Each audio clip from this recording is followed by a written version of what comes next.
So can we skip to the good part? माझा problem मला हर्नियाचा problem होता गेली 8 वर्षांपासून. त्याचप्रमाणे माझं पोट खूप ओघळलेलं होतं आणि त्याच्यानंतर माझे ब्रेस्ट पण सॅगिंग होते. त्यासाठी मला म्हणजे कॉस्मेटिक सर्जरी आणि हर्नियाची पण सर्जरी करायची होती. मी इंटरनेटवरती सर्च केलं पुण्यातले डॉक्टर्स, तर मला खूप सारे सापडले आणि मग मी त्याच्यामध्ये मी माझ्या अंदाजानं म्हणजे मी चेक केलं तर मला डॉक्टर शीतल त्यांचे रिझल्ट्स म्हणजे मी चेक केले बिफोर आफ्टरचे, मला आवडले.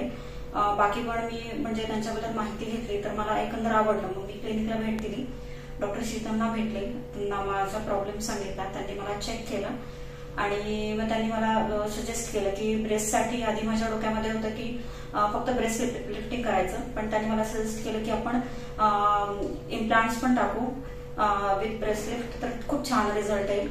आणि त्यांनी बाकीच्या पण माझ्या ज्या काही क्वेरीज होत्या टमिटक रिगार्डिंग किंवा हर्निया रिगार्डिंग त्या पण सगळ्या सॉल्व्ह केल्या. त्यानंतर सर्जरी दरम्यान म्हणजे मला काय त्रास होऊ शकतो, किती पेन होईल, किती दिवसात रिकव्हरी होईल, काय काळजी घ्यायला लागेल, हे सगळं मला त्यांनी माझ्या सगळ्या क्वेरीज सॉल्व्ह केल्या.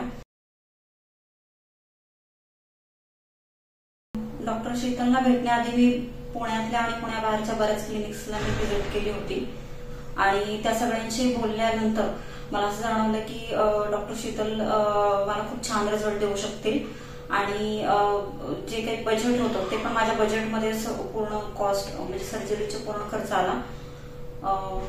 So I am satisfied.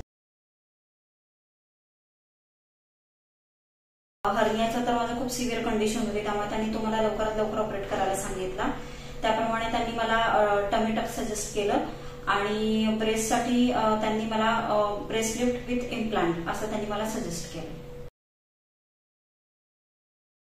मला त्याची आधी कल्पना दिली होती डॉक्टर शीतलनी, पण जेवढं मला एक्सपेक्टेड होतं तेवढं मला पेन झाला नाही आणि मी पुण्यातली नाही, पुण्याच्या बाहेरून मी येत होते. त्यामुळे त्याच्यानंतर पण मी सर्जरी झाल्यानंतर डिस्चार्ज झाल्यानंतर मी लगेचच मी ट्रॅव्हल केलं. सो प्रवासादरम्यान पण मला असा की म्हणावा असा त्रास झाला नाही आणि रिकव्हरी दरम्यान माझ्या सगळ्या मुवमेंट्स रेग्युलर आणि नॉर्मल. मला फॉलोअपच्या दिवशी आधी फोन यायचा त्यांचा आणि मॅम पण स्वतःहून अधूनमधून मला फोन करून पर्सनली विचारत होत्या, चौकशी करत होत्या की मला कसं वाटतंय, बरं वाटतंय का, आणि माझी काही क्वेरी असेल तर त्या सॉल्व्ह पण करत होत्या.